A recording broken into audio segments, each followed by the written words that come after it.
ದೆಹಲಿಯಲ್ಲಿ ರಾಹುಲ್ ಗಾಂಧಿ ಅವರ ಎರಡನೆಯ ಪತ್ರಿಕಾಗೋಷ್ಠಿ ಮತಗಳ್ಳತನದ ಆರೋಪ ಮಾಡುವುದಕ್ಕೆ ಇಂಟ್ರೆಸ್ಟಿಂಗ್ಲಿ ಎರಡು ಪತ್ರಿಕಾಗೋಷ್ಠಿಗಳಲ್ಲೂ ಕೂಡ ಅವರು ಪ್ರಸ್ತಾಪಿಸಿರುವುದು ಕರ್ನಾಟಕದ ಎರಡು ವಿಧಾನಸಭಾ ಕ್ಷೇತ್ರಗಳನ್ನು. ಮೊದಲನೆಯದ್ದು ಮಹದೇವಪುರ, ಎರಡನೆಯದ್ದು ಆಳಂದ.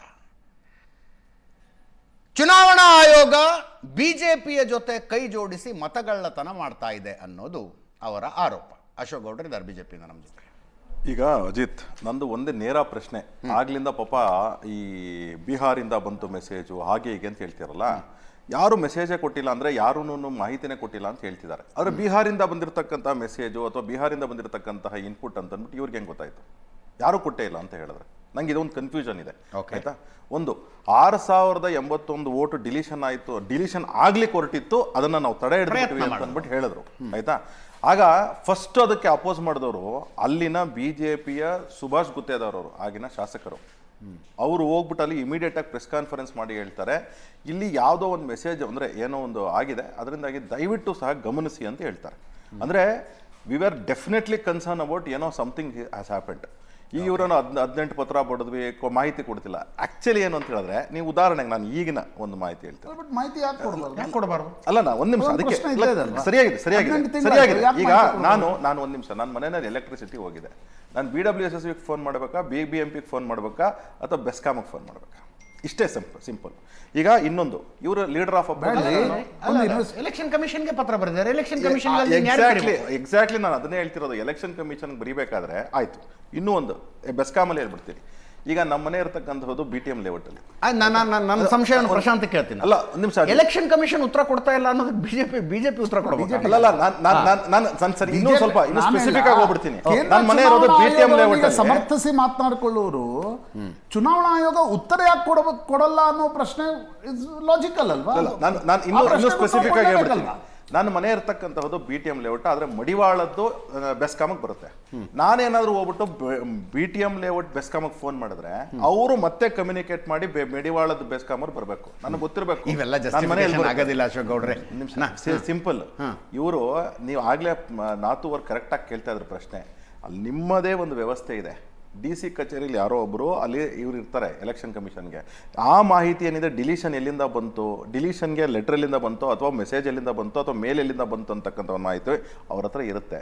ನೀವು ಅವ್ರನ್ನ ಕರೆಕ್ಟಾಗಿ ಕೇಳಿದ್ರೆ ಕೊಡ್ತಾರೆ. ನೀವು ಹೆಂಗೆ ಇವತ್ತು ರಾಹುಲ್ ಗಾಂಧಿ ಅವ್ರು ಪ್ರೆಸ್ ಕಾನ್ಫರೆನ್ಸ್ ಮಾಡಿ ಬಿಹಾರಿನ ಯಾವುದೋ ಒಂದು ನಂಬರಿಂದ 18 ಮೆಸೇಜೋ ಮೇಲೋ ವಾಟ್ಸಪ್ಪೋ ಬಂದಿದೆ ಅಂತ ಹೇಳ್ತಿದ್ದಾರೆ, ಆ ಮಾಹಿತಿ ಹೆಂಗೆ ಸಿಕ್ತು ಅನ್ನೋದನ್ನು ಇವ್ರು ಡಿಕ್ಲೇರ್ ಮಾಡಿದ್ರೆ ಅವಾಗ ಗೊತ್ತಾಗುತ್ತೆ ಎಲ್ಲಿಂದ ಮಾಹಿತಿ ಬಂತು ಅಂತೇಳಿ, ಯಾರಿಗೆ ಲೆಟರ್ ಬರೀಬೇಕು ಅಂತೇಳಿ ಅವ್ರಿಗೆ ಗೊತ್ತಾಗುತ್ತೆ. ಇರಲಿ, ಇನ್ನೊಂದು ಕಡೆಗೆ ಲೀಡರ್ ಆಫ್ ಅಪೋಸಿಷನ್ ಆಗಿಬಿಟ್ರೆ ಪ್ರೆಸ್ ಕಾನ್ಫರೆನ್ಸೇ ಮಾಡಬೇಕು ಅಂತಲ್ಲ, ಆ್ಯಕ್ಚುಲಿ ಸದನದಲ್ಲೂ ಮಾತಾಡ್ಬೋದು. ಜೊತೆಗೆ ಇಲ್ಲಾಂದರೆ ಇವರು ಲೀಡರ್ ಆಫ್ ಅಪೋಸಿಷನ್ ಅಫಿಡವಿಟ್ ಕೊಡಬಾರ್ದು ಅಂತ ಎಲ್ಲೂ ಇಲ್ಲ. ಲೀಡರ್ ಆಫ್ ಅಪೋಸಿಷನ್ನು ಯಾವುದೇ ಕೆಲಸಕ್ಕೆ ಹೋದರೂ ಸಹ, ಉದಾಹರಣೆಗೆ ಅವ್ರ ಪ್ಲಾನ್ ಸ್ಯಾಂಕ್ಷನ್ ಹೋಗಲಿ, ನಾನು ಪ್ಲಾನ್ ಸ್ಯಾಂಕ್ಷನ್ ಹೋಗಲಿ, ನೀವು ಪ್ಲಾನ್ ಸ್ಯಾಂಕ್ಷನ್ಗೆ ಹೋದರೆ ಅಫಿಡವಿಟ್ ಕೊಡಲೇಬೇಕು. ಇಲ್ಲಾಂದ್ರೆ ಪ್ಲಾನ್ ಸ್ಯಾಂಕ್ಷನ್ ಮಾಡಿಕೊಡಲ್ಲ. ಅವ್ರು ಪೊಲಿಟಿಕಲ್ ಕ್ಯಾಂಪೇನ್ ಮಾಡ್ತಿದ್ದಾರೆ. ಪೊಲಿಟಿಕಲ್ ಕ್ಯಾಂಪೇನ್ ಮಾಡಲಿಕ್ಕೆ ಪೊಲಿಟಿಕಲ್ ಕ್ಯಾಂಪೇನ್ ನಲ್ಲಿ ಒಂದಿಷ್ಟು ಪ್ರಶ್ನೆಗಳನ್ನು ಕೇಳ್ತಿದ್ದಾರೆ. ನೋಡಿ, ಕೇಂದ್ರ ಚುನಾವಣಾ ಆಯೋಗ ಸಂಬಂಧಪಟ್ಟ ಲಾಜಿಕಲ್ ಎಂಡ್ ಎಲ್ಲಿ ತಗೊಂಡೋಗ್ಬೇಕು?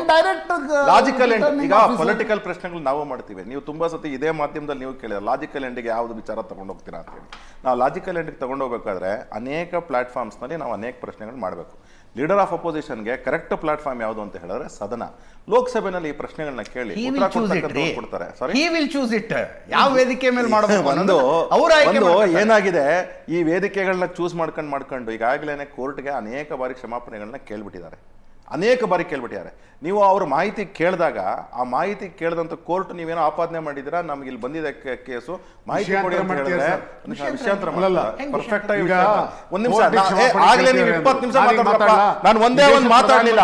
ನಾನು 20 ನಿಮಿಷದಲ್ಲಿ 20 ನಿಮಿಷದಲ್ಲಿ ನಾನು ಒಂದೇ ಒಂದು ಮಾತಾಡ್ಲಿಲ್ಲ, ಆಯ್ತಾ? ನಾನು ಸೈಲೆಂಟ್ ಆಗಿ ಕೂತಿದ್ದೆ. ಇನ್ಫ್ಯಾಕ್ಟ್ ನಮ್ಮ ಬಿಜೆಪಿ ಅವ್ರಿಗೆ ಬೈದ್ರು ಸಹ ನಾನು ಸುಮ್ಮನೆ ಕೂತಿದ್ದೆ. ನೋಡಿ, ಕೇಳಿಸ್ಕೊಬೇಕು ನೀವು. ಕೇಳಿಸ್ಕೊಳ್ತಕ್ಕಂಥ ನಿಮ್ದು ನಡೀತಿದೆ ಅಂತ ಹೇಳ್ಬಿಟ್ಟು ಸರ್ಕಾರ ಎಲ್ಲೆಲ್ಲ ಹೋಗ್ಬಾರ್ದು. ನೋಡಿ, ಸಿಂಪಲ್ ಇದೆ ವಿಚಾರ.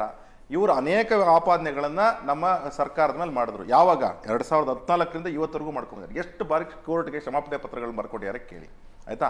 ಇದೇ ವಿಚಾರದಲ್ಲೇನೆ ಎಷ್ಟು ಬಾರಿ ಇವರಿಗೆ ಮುಖಭಂಗ ಆಗಿದ್ರು ಸಹ ಇಲ್ಲೇ ಆ ಎಲೆಕ್ಷನ್ ಕಮಿಷನ್ ಅವ್ರು ಹೇಳ್ತಾರೆ, ನೀವು ಬಂದು ಅಫಿಡವಿಟ್ ಕೊಡಿ, ನಾವು ಕೊಡ್ತೀವಿ ಅಂತ ಹೇಳಿ. ಇವ್ರು ಓಡೋಗ್ಬಿಟ್ರು. ಎಲ್ಲಿಗೆ ಓಡೋಗ್ಬಿಟ್ರು? ಡೆಲ್ಲಿಗೆ ಓಡೋಗ್ಬಿಟ್ರು. ನಾವು ಕೊಡ್ತೀವಿ ಅಂತ ಹೇಳ್ಬಿಟ್ಟು ಅಫಿಡವಿಟ್ ಕೊಡ್ಲಿಲ್ಲ, ಲೆಟರ್ ಕೊಡಕ್ ಹೋದ್ರು DK ಶಿವಕುಮಾರ್ ಅವರು, ಆಯ್ತಾ? ಅಫಿಡವಿಟ್ ಕೊಡಿ, ನೀವೇ ಕೊಡಿ. ಡಿ ಕೆ ಶಿವಕುಮಾರ್ ಹೆಸರಲ್ಲೇ ಒಂದು ಅಫಿಡವಿಟ್ ಕೊಡಿ. ಬೇಡ, ಅದು ಬೇಡ, ನಿಖೇತ್ ರಾಜ್ ಮೌರ್ಯ ಹೆಸರಲ್ಲೇ ಒಂದು ಅಫಿಡವಿಟ್ ಕೊಡ್ಲಿ. ಯಾಕೆ ಅಷ್ಟು ಭಯನಾ ನಿಮಗೆ ಅಫಿಡವಿಟ್ ಬಗ್ಗೆ?